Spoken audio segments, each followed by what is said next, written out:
Good morning. It's Market Day Report. Here we are halfway through the week as we prepare to open the markets. But the first place we want to start is where markets traded in the overnight session. Let's go to the corn market now. And corn futures in mixed territory. The May contract penny higher, 458 3/4, with December penny lower at 448, following a lower close yesterday. Lower close for the beans, bean meal, all lower. Bean oil yesterday was higher. And in the overnight session, 10.09 1/4. That was up 2 3/4 cents. Quickly through soy meal in the overnight session, it was lower, and soy oil was higher. All right, wheat market now, and where are we going? Well, July, 2.5 lower, 557 1/4. Hard red, July contract down a penny and a quarter, 583 1/2. And spring wheat, December, 2 3/4 lower, 637 1/4. Cotton market, December, 56 higher, 69.36. Let's break it down now. President of Midwest Market Solutions, Brian Hoops. All right, Brian. I looked for export sales this morning, a flash sale, and again, nothing there. Does that mean no news? Well, good morning, Tony. Not necessarily no news, but we don't have much in the way of export news. We haven't had a flash sale in quite some time, but we do have, some news to talk about. Corn and soybeans are bouncing off of longer-term technical support overnight. Corn down in that 461 area, beans in the just below $10, around $9.97, and that support held, and so we saw a little rally this morning. Now, I don't know that we can continue that rally or really push much higher because we just don't have a lot of news. But there is a little bit of supportive news from the standpoint that a lot of the private production numbers out of Brazil are starting to be lowered. Dr. Cornet was out yesterday, lowered his corn and soybean production number for Brazil by 1 million tons each.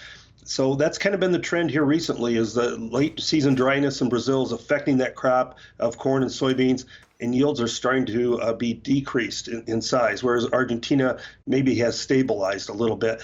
Really, all eyes are on what's going to happen on Monday morning. We may just chop around for the next 3-4 days until we get to that point, and then Monday we'll have the big acreage report. The estimates are starting to come out now from the private sources. Bloomberg has a survey. They're looking at 94.4 million acres of corn.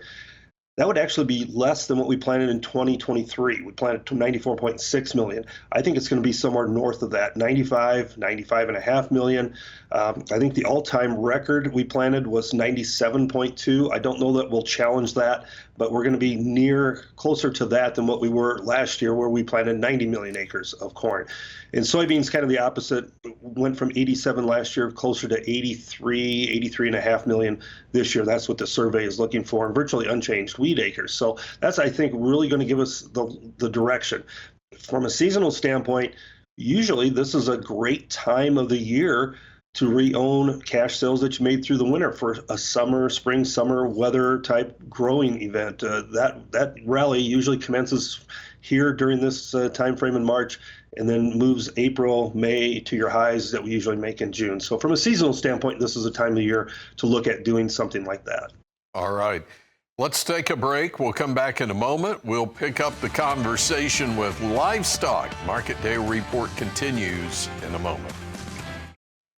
Cash cattle already developing this week in Kansas. Few sold at 208 yesterday.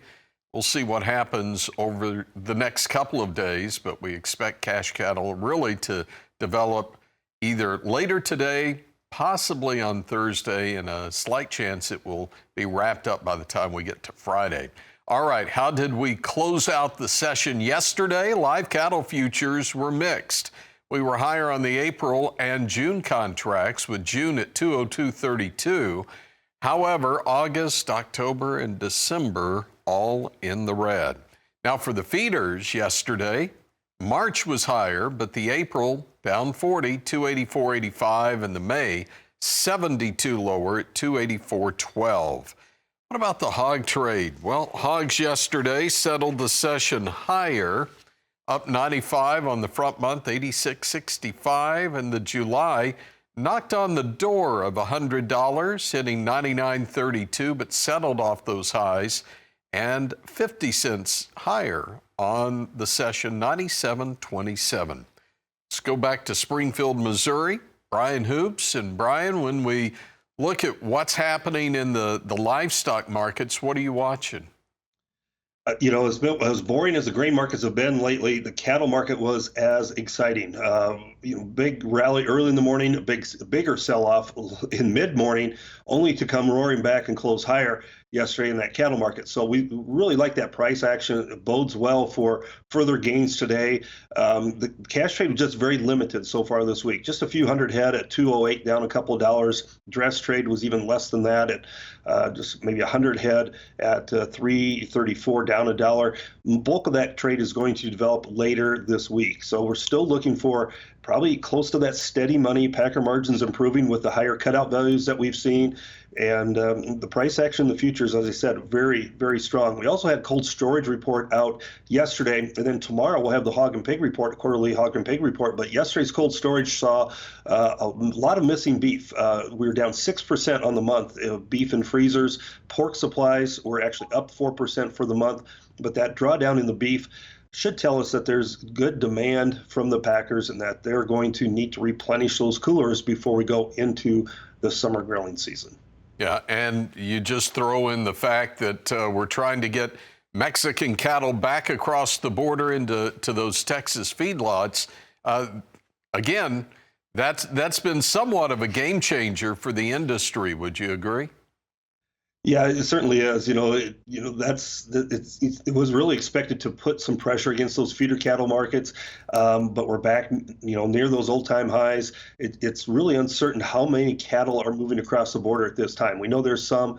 We don't know that there's a lot of that cattle moving across the border, but at least it's some movement. But those cattle numbers are certainly tight, as we saw on the cattle on feed report on Friday, and really not going to change appreciably anytime real soon. All right, Brian, great to see you. We'll see you back here tomorrow. Brian Hoops with Midwest Market Solutions.